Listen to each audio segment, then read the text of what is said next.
नमस्कार दोस्तों, info unit channel में आप सबका स्वागत है।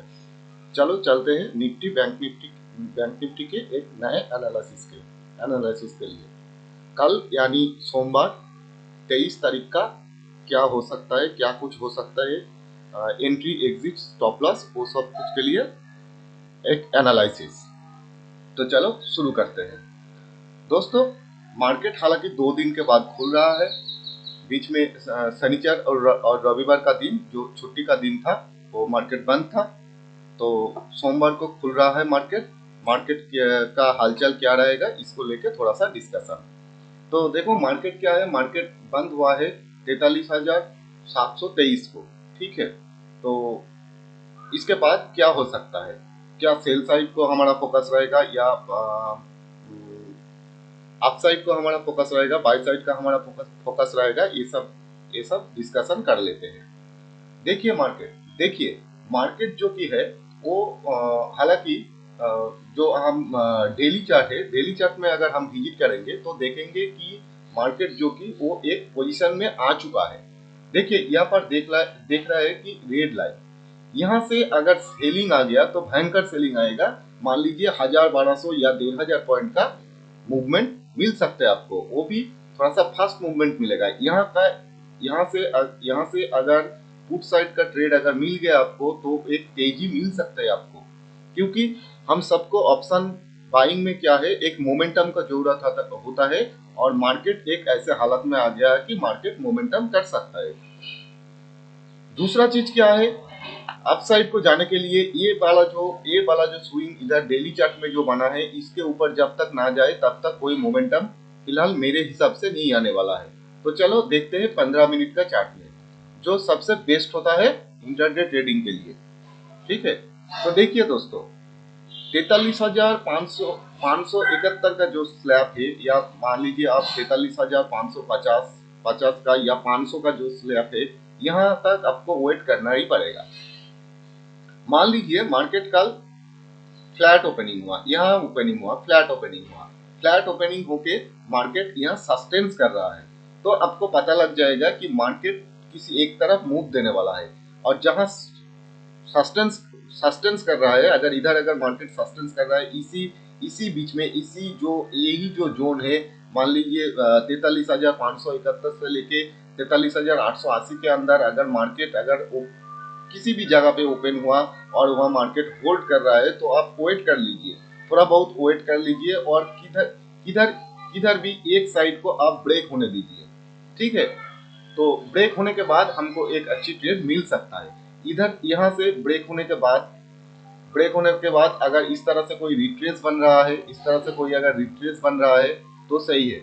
और वो भी मान लीजिए ऊपर जाने के लिए, अपसाइड जाने के लिए, बुल साइड जाने के लिए आपको वेट करना पड़ेगा 44,000 का जो एरिया है, इसको ब्रेक करना चाहिए, और ब्रेक करके एक रिट्रेस जरूर होना चाहिए। फिर से एक धोखा नहीं तो फिर से आप एक धोखा आपके साथ हो सकता है। पुट साइड के लिए भी कंडीशन ऐसी है, पुट साइड के लिए फोकस हमारा ज्यादा रहेगा, क्योंकि एक ऐसे सिचुएशन में मार्केट आ चुका है। डेली फ्रेम में आप देखोगे, पहले ही मैंने डेली फ्रेम दिखा दिया। डेली फ्रेम में देखोगे तो यहाँ से एक क्या है, एक हेवी सेलिंग जोन भी आ सकता है, हेवी सेल साइड के लिए हम जा सकते हैं।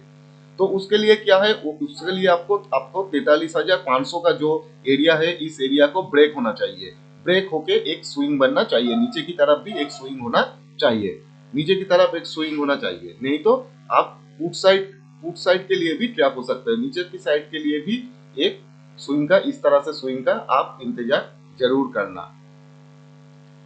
इस तरह से एक स्विंग बनने का जो इंतजार जरूर करना, नहीं तो यहाँ पर भी आप ट्रैप हो सकते हो। अगर इस तरह के स्विंग मिल गए तो आप उसको मार्क करके जाना, क्योंकि देखिए 2 दिन के बाद मार्केट ओपन हो रहा है, मान गैप डाउन भी हो सकता है। 2 दिन के बाद अगर मार्केट ओपन हो रहा है तो मार्केट को पहले सोचना पड़ेगा। ठीक है, मार्केट को पहले देखना पड़ेगा किधर ओपन हो रहा है। दूसरा चीज क्या है, दूसरा सिनेरियो देखिए, मार्केट एनालिसिस को ज्यादा हार्ड हम नहीं करेंगे, सिंपल रखेंगे, सिंपल रख के ही एनालिसिस करेंगे। हाँ, और दूसरा सिनेरियो क्या है, ये एक सिनेरियो है फ्लैट ओपन होने के बाद। मान लीजिए मार्केट का गैप डाउन ओपन हो गया, तो हम क्या करेंगे? देखिए गैप डाउन ओपन होने से मार्केट को आपको थोड़ा सा देखना पड़ेगा। मान लीजिए गैप डाउन ओपन होके अगर कोई नेगेटिव कैंडल बन रहा है, नेगेटिव कैंडल बन रहा है और वो एक छोटा कैंडल बन रहा है, तब जाके आप एक ट्रेड ले सकते हो, क्योंकि कल मजा आने वाला है। ऐसे एक एरिया में डेली फ्रेम में देखोगे, फिर से मैं डेली फ्रेम दिखा रहा हूँ। डेली फ्रेम में आप देख रहे हो एक ऐसी जगह से, देखिए यहां से जो है बाइंग आया था, यहां से जो है बाइंग आया था और लगभग उसी एरिया में फिर से आ चुका है। तो क्या है, यहाँ इस एरिया को अगर ब्रेक कर लिया, 571 को अगर 550 71 या 500 को अगर ब्रेक कर लिया, तो क्या होगा, फिर जाके अगर आपको अगर इस तरह से कहीं स्विंग मिल गया, तो क्या है, आप कंफर्मेशन आपको मिल जाएगा कि पुट साइड जाना है। ठीक है, तो छोटे फ्रेम में आप एंटर कर सकते हो।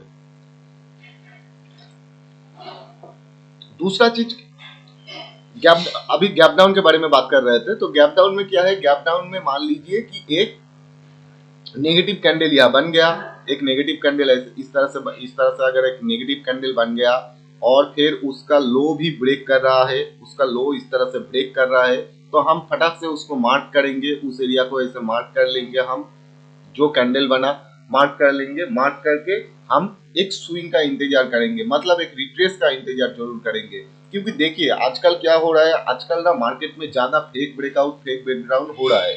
तो फेक ब्रेकआउट और ब्रेकडाउन में आप ना फंसे, इसके लिए आपको वेट करना है, फिर जाके एक स्विंग का इंतजार करना है। इस तरह से एक स्विंग का इंतजार करना है कि ये मार्केट यहाँ फिर से ब्रेकआउट होकर फिर यहाँ आए, फिर यहाँ से भागे। ठीक है, तो उसके लिए हमको इंतजार करना है। ये तो गए, चलो पुट साइड के लिए ट्रेड का एक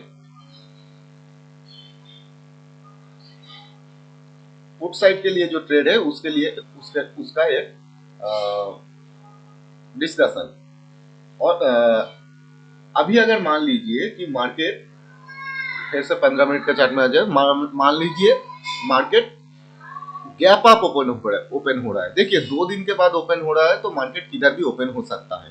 ठीक है, तो मार्केट अगर गैप अप ओपन हो गया, सीधा 44,000 के ऊपर ओपन हो गया, तो हम क्या करें? 44,000 के ऊपर अगर ओपन हो गया, तो भी फिर हमको वेट करना है। हमको देखना है कि मार्केट 20-25 मिनट या 30 मिनट आधा घंटा मार्केट को उधर ट्रेड करने दीजिए, उधर मार्केट को थोड़ा सा ट्रेड होने दीजिए। इस तरह से मार्केट अगर यहाँ पे अगर 44,000 के ऊपर अगर मार्केट यहाँ अगर ट्रेड करने लगा, तो आपके लिए वो सबसे बेहतर होगा। फिर उसको आप क्या करेंगे, उसको आप मार्क कर लेंगे, दोनों साइड से आप मार्क कर लेंगे, इस तरह से मार्केट मार्क कर लेंगे। फिर देखना कि अगर ऊपर फिर से अगर ऊपर इसका ब्रेकआउट हो रहा है, तो हम सीधा सीधा ट्रेड में जा सकते हैं। क्योंकि क्या है, देखिए पहले भी यहाँ से ही बाइंग आया था, तो फिलहाल क्या है, अभी यहाँ से भी मार्केट का बाइंग आने का चांसेस ज्यादा है। ठीक है, और देखिए सेल साइड अगर आ गए ना, तो पहले पहले ही सेलिंग आ जाएगा। उसके लिए आपको ज्यादा वेट नहीं करना पड़ेगा। लेकिन बाय साइड के लिए थोड़ा सा आपको इंतजार जरूर करना पड़ेगा, क्योंकि बाय साइड अभी फिलहाल इतना सेफ नहीं है। तीसरा और एक बात देखिए, अगर मार्केट इस जोन पे अगर फिर से मार्केट घूमना स्टार्ट कर दिया, इसी जोन पे अगर मार्केट घूमना स्टार्ट कर दिया, तो आप वेट करना। हो सकता है कि कल का दिन हमको फिर से वेट करना ही पड़े। अगर इसी जोन पे अगर मार्केट खुल के अगर इधर ही अगर ट्रेड करने लगा, तो आपको वेट करना पड़ेगा। गैप अप होके और एक सिनेरियो हो सकता है कि गैप अप या गैप डाउन ओपन होके इसी जोन पे आके फिर से ट्रेड करने लगे, तो इसके लिए भी थोड़ा सा इंतजार आपको करना पड़ेगा। तो फिलहाल बैंक निफ्टी का हर तरह का सिनेरियो मैंने आपको बता दिया। अभी चलते हैं निफ्टी पे। निफ्टी का क्या सिचुएशन है? देखिए निफ्टी का भी सिचुएशन कुछ इस तरह का ही है। निफ्टी का अगर हम डेली फ्रेम में जाएंगे तो क्या है, डेली फ्रेम में जाएंगे तो भी हम देखेंगे कि देखिए यहाँ से प्रीवियस बाइंग आया था। ठीक है, तो इसके लिए हमको यहाँ पर भी थोड़ा सा इंतजार करना पड़ेगा। हाँ, इंतजार करने के बाद ही हमको ट्रेड मिलेगा। देखिए कल के लिए क्या है, कल के लिए आपको तो इंतजार करना ही पड़ेगा। आप अगर इंतजार कल नहीं करोगे तो आप ट्रैप हो सकते हो। ठीक है। तो मार्केट को कल ना 19,512 का नीचे आने के बाद ही आप पुट साइड ट्रेड के लिए जाना, और ऊपर का साइड पे जो है वो आपका 19,580, 86 या 90 के ऊपर जाने के बाद ही आप कॉल साइड के लिए ट्रेड करना। कॉल साइड के लिए जो सेफ ट्रेड है वो आपका 19,660, 50-60 मान के चलिए, इसके ऊपर जाने के बाद ही आपका ट्रेड का कंफर्मेशन आएगा। इधर इस जोन में जो क्या है, आप ट्रैप हो सकते हो। ये जो जोन है, ये जो सीधा सीधा जो जोन है, ये जो जोन है, इधर आप ट्रैप हो सकते हो, क्योंकि इधर कुछ भी हो सकता है। यहाँ ऊपर दिखा के फिर से आपको नीचे फेंक सकता है, तो यहाँ पे ट्रेड ना करना ही सबसे बेहतर काम होगा। ठीक है। तो निफ्टी के लिए क्या है, निफ्टी के लिए हम देखेंगे कि मार्केट कहाँ ओपन हो रहा है। मार्केट अगर फ्लैट ओपन हो रहा है तो इस स्विंग को अपने तोड़ने देना, फिर जाके एक रिट्रेस का वेट करना। इस तरह से अगर एक रिट्रेस बन गया तो जाके आपको ट्रेड का कंफर्मेशन मिल गया, हाँ, कि ट्रेड बुलिश हो चुका है, तो फिर जाके आप एक बुलिश ट्रेड ले सकते हो। अगर इसके नीचे 512 का नीचे अगर मार्केट आके अगर इस तरह से अगर स्विंग बना तो फिर आप नीचे के लिए भी तैयार हो सकते हो। देखिए दोस्तों, एक चीज क्या है, आपको अगर पहली कैंडल अगर नेगेटिव बन जाए, तो क्या है, उस कैंडल को आप जरूर मार्क कर लेना। मार्क करके दूसरे कैंडल, पहली कैंडल अगर नेगेटिव बन गए तो इस कैंडल को मार्क कर लेना। मार्क करने के बाद अगर कोई स्विंग बन रहा है तो जाना। अगर सीधा सीधा ब्रेक करके ही जा रहा है तो आप ट्रेड मत लो, क्योंकि आप वहां ट्रैप हो सकते हो, आप वहां फंस सकते हो। हाँ? और पहले 15 मिनट का कैंडल किसी भी साइड अगर बड़ा कैंडल बन गया तो आप उस दिन ट्रेड को इग्नोर करो। खास करके कल का दिन तो आपको इग्नोर करना ही पड़ेगा अगर ज्यादा बड़ा कैंडल हो गया। क्योंकि अब आपको स्टॉप लॉस का अंदाजा नहीं लगने वाला है। स्टॉप लॉस आप छोटा कर ही नहीं पाओगे। हाँ, तो स्टॉप लॉस हुआ हिट होने का चांसेस सबसे ज्यादा होगा। अगर छोटी कैंडल बन गया तो सही है। अगर यहाँ ओपन होके कोई बुलिश सेंटीमेंट बन रहा है, मान लीजिए इधर ही ओपन होके 512 से लेके 500 तक अगर कोई ओपन होके कोई बुलिश कैंडल, इस तरह से अगर बुलिश कैंडल कोई बन रहा है और उसका दूसरा तीसरा कैंडल अगर उसको ब्रेक कर रहा है तो हम उसको मार्क करेंगे, सीधा इसको मार्क करेंगे, 15 मिनट को कैंडल को मार्क करेंगे, फिर एक रिट्रेस का वेट करेंगे, फिर से अगर ब्रेक कर रहा है तो हम बुल साइड के लिए तैयार होंगे। या हम इस स्विंग को अगर देख लिया तो छोटा स्टॉप लॉस लगा के नीचे डे लो का स्टॉप लॉस लगा के हम ऊपर के लिए जाएंगे। तो आपको ये स्टॉप लॉस तो मार्केट में एंट्री करोगे, जब भी एंट्री करोगे, जिस साइड भी एंट्री करोगे, आपको ये स्टॉप लॉस तो लेना ही लेना है। आपको स्टॉप लॉस लगाना ही लगाना है। या आपकी डीमैट अकाउंट, आपका जो ट्रेडिंग कर रहे हो वहां पर, जो पेपर ट्रेड कर रहे हो वहां पे लगाओ या दिमाग पे लगाओ, किसी भी जगह पे आपको लगाना ही लगाना पड़ेगा। ठीक है। तो ये रहा दोस्तों निफ्टी का एनालिसिस। दोस्तों, वीडियो अगर अच्छे लगे तो लाइक जरूर करना, शेयर करना और वीडियो को सब्सक्राइब करना, चैनल को सब्सक्राइब करना और बेल आइकन को दबा देना, ताकि वीडियो पोस्ट होने के साथ साथ ही आपको वो आपके हाथ में वो लग जाए। धन्यवाद।